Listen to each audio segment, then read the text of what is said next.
Hello, ladies and gents, boys and girls, people of all ages, sexualities, and identities, and welcome back to another Doctor Who review. And today's Doctor Who review is the companion Chronicles, The Legacy of Time. Now, I will admit at present, I am currently halfway through listening to this audio, so you may notice that there's a little bit of a silence from me for a second or two in this review. But essentially, this story is split up into two stories. The Kraken of Hagwell and the Heartless Sea, what we're currently listening to. Now, I'm just going to quickly give you a rough summary of the first part, and then I'm going to jump back to listening to the rest of it, and then come back and tell you the rest of it. So, in the Kraken of Hagwell, we are introduced to the Brigadier going to a coastal town where he soon realizes that there is something not quite right. On top of that, the Brigadier finds himself coming into contact with the First Doctor. Him and the First Doctor begin to get suspicious of something not being quite right when all of the soldiers at the village seem not to want to talk to one another. It's kind of like they're under hypnosis. When the Doctor and the Brigadier get closer and closer to the truth, the Brigadier ends up getting pushed off of a cliff by the Master.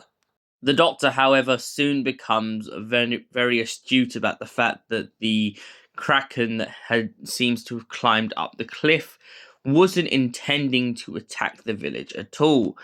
In fact, it seems like it was more likely trying to escape.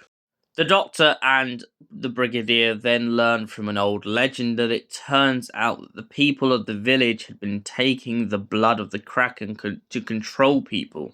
This, of course, persuaded the Master to come into the village because he loves to be able to hypnotize and subjugate people. He had been brainwashing lots and lots of individuals on the mainland in hopes of essentially helping them to capture the Kraken and subjugate the whole world. However, when the Doctor and the Brigadier catch up with the Master, they begin to realise his plan and try to stop him in his tracks.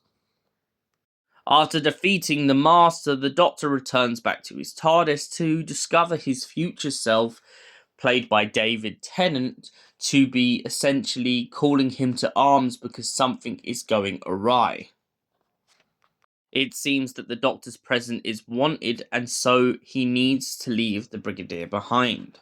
Hello, I'm back, and whew, what a story. So, the Heartless Sea, let's get into it. Naomi and Harry Sullivan find themselves going off to what seems to be a kind of forgotten about unit base, and it's said to be haunted. Upon approaching the base, they find a very clumsy second Doctor falling all over the place and essentially screaming for someone to let him down.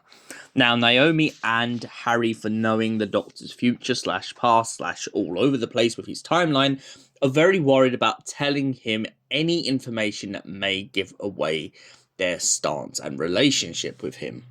And so essentially they let him down but try to go all around the houses. And so the agitated second Doctor begins to pick up on a couple hints that they're not telling the truth.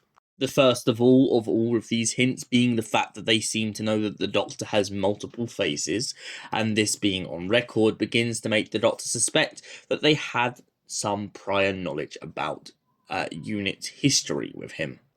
The second of all thing being the fact that they know what a TARDIS is, and to which the Doctor begins to become very agitated and jokingly comes out with, "You have that on record too." And another thing is they try to come up with some preposterous idea that the sonic screwdriver has a laser rather than the fact that it works on sound. This, of course, agitates the Doctor, and he jokingly begins to get more and more agitated throughout the story. After a while, they come across a giant meteorite that seems to have crashed to Earth.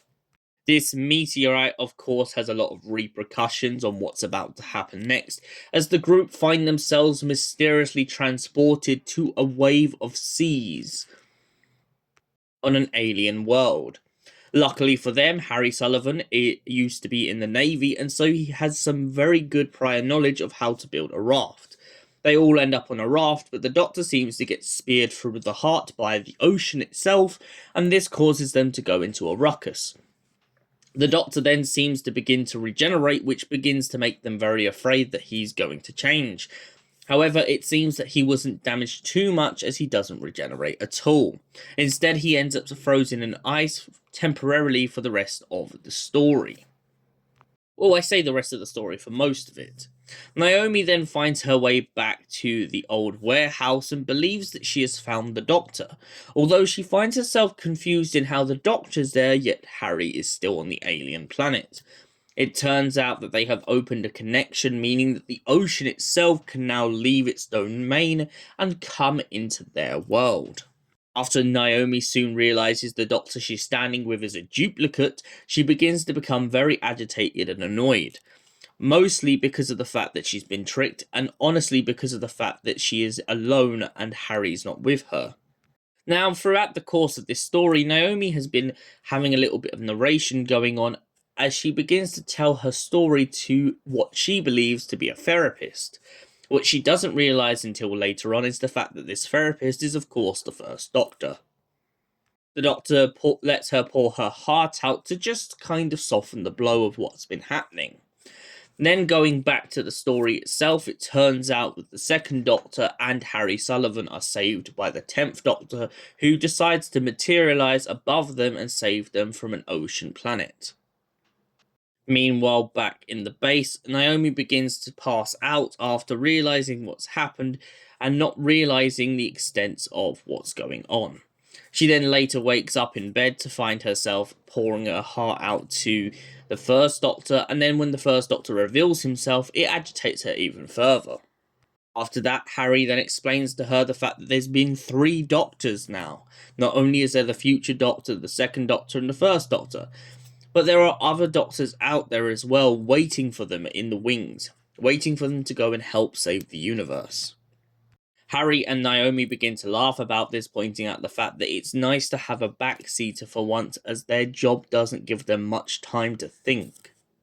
But they also both point out the fact that they think that if they hadn't met the Doctor, they would never be prepared for any of this.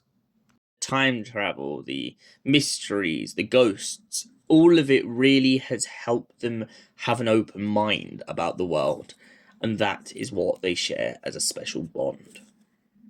So, the legacy of time. What did I think of this box set? I really love this box set. I wasn't too sure if I was going to like it when I first listened to the trailer, if I'm perfectly honest with everyone. But since listening to both stories and getting a kind of grasp on where it was going and what it was trying to achieve, I can get why it works so well in the Legacy of Time kind of series that they've created. And I really feel like it perfectly flows, that you could get to the end of this box set and then go and watch the other box set. And for that reason, I give it a solid 10 out of 10. Thank you for watching, and we'll see you in the next Doctor Who review. Until then, goodbye, stay beautiful, you beautiful people.